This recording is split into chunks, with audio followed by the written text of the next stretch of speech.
Welcome to the bonus module of Open to Flow. In this module, we will explore a transformational daily practice that I call letting go. Let's have a moment of real talk as I explain to you a little bit about how this practice developed.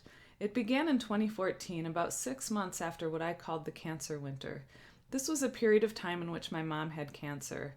I left my job and home in Tucson and returned to our family home in Wisconsin to take care of my mom for the winter while she endured chemotherapy.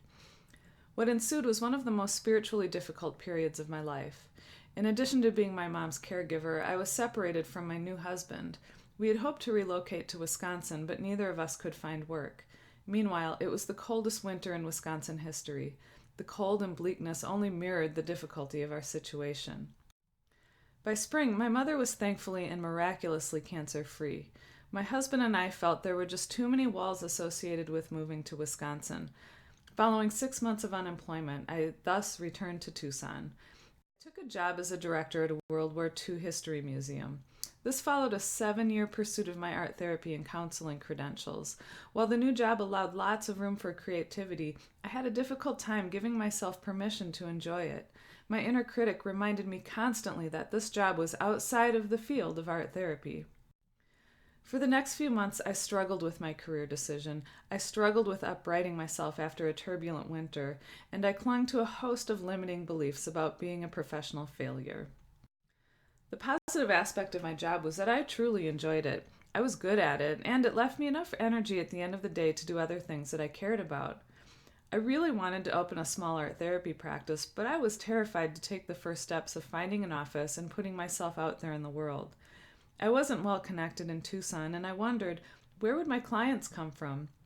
How would I pay the rent? Plus, the mental health field has a lot of regulation, and I worried I would somehow misstep.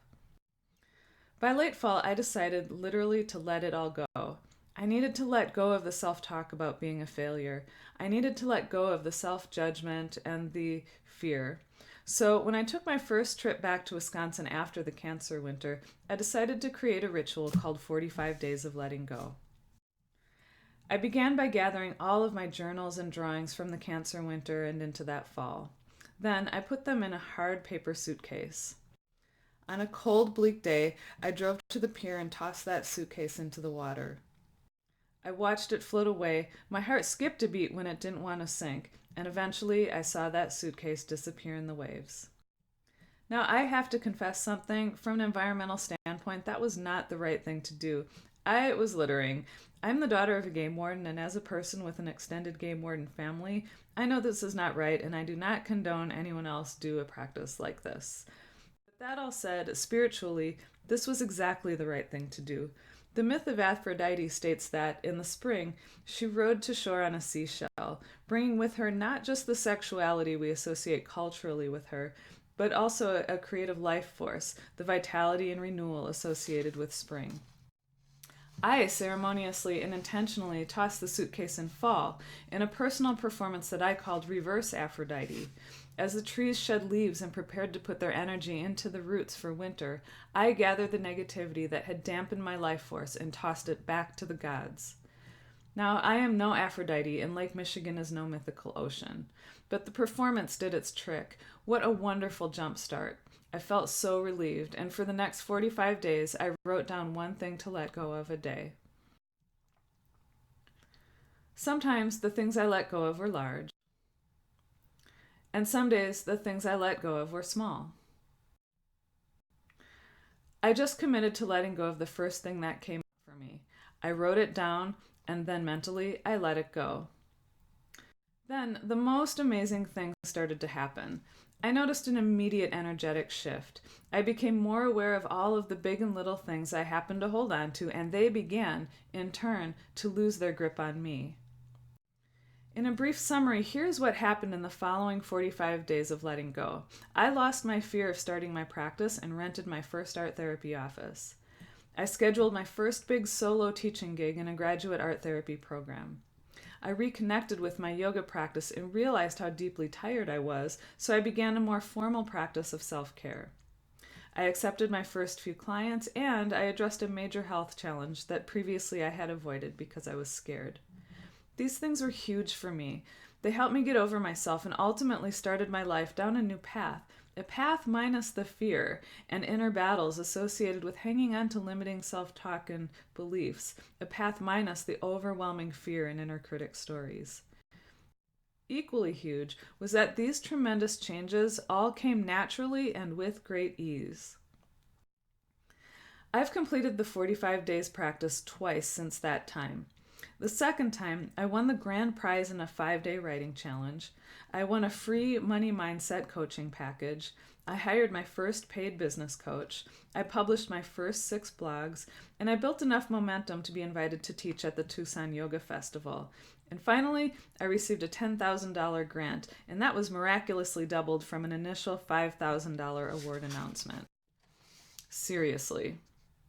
The third time I did this practice, I totally put myself out there. I ran a beta version of my first online course. I wrote a new plan for business. I let go of a decade's worth of notes that I'd been fearful to throw away in case I forgot the great ideas. I joined an accountability and mentoring business development program, and I began the journey to publish several online courses, books, a set of oracle cards, and a TED Talk style speech. Now, I will tell you, I am not really that courageous. I've just learned to tap my deep inner wisdom and then go with the flow. All of these changes, breakthroughs, and commitments to myself were tremendous fist shakes against the daily stress and head noise associated with daily life. The truth is, like I said, I'm not all that courageous about tackling any of these accomplishments, but I've learned to trust, to listen, and to follow through on doing what my higher self and deeper inner wisdom ask me to do. The daily practice ritual helps me get out of the way of myself so that I can do it. It's as simple as that. So here's a cheesy metaphor about how this daily practice works. This practice is actually deeply rooted in yoga wisdom teachings. First, think of hanging onto your stuff as building a dam in the river.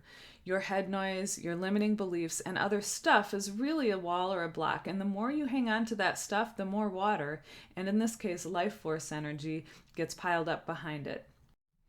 Think of your mind as the busy beaver that is constantly stacking sticks to build a dam in the energy flow of your life. Most of us are not aware that it's happening. Through self-study and daily practice or ritual, we develop the ability to control this creature and to identify the sticks, in this case the beliefs and self-talk, that builds up to block us. The sticks are our inner language patterns and our self-talk, our judgments, and inner criticism. The simple daily practice of letting go is a form of self-study that essentially hones our mental and spiritual ability to remove the sticks so we don't get the walls, the dams, and the associated toxic emotional buildup. Eventually, you become so attuned to this process that stick removal is just part of what you do, like brushing your teeth or washing your clothes. It is here that you feel much more satisfied, more content, and you find yourself more in a state of flow. A lot of our emotional stick stacking occurs because of our fear of emotional pain or our attempts to avoid or control it. This closes us off from personal growth.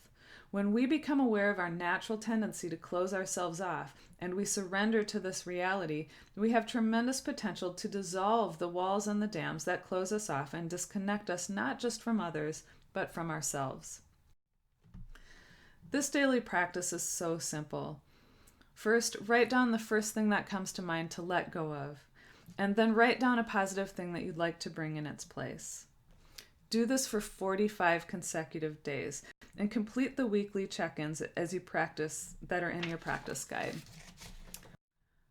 Letting go is one of the most powerful practices that will stage you for opening to flow. If not daily, but as a regular ritual, you will become much more attuned to how easily your mind wants to grip onto things that don't serve you, big things and tiny, silly things. I encourage you to practice this ritual alongside the other modules in this course so that as you shapeshift your self-image and reframe limiting self-talk and open to possibilities on the one end, you let go of all of the big and little things that hold you down and hold you back on the other. Good luck, and know that transformation through letting go is a simple but oh so powerful practice. I wish you all of the best things as you begin your journey. Your friend in flow, Jodi.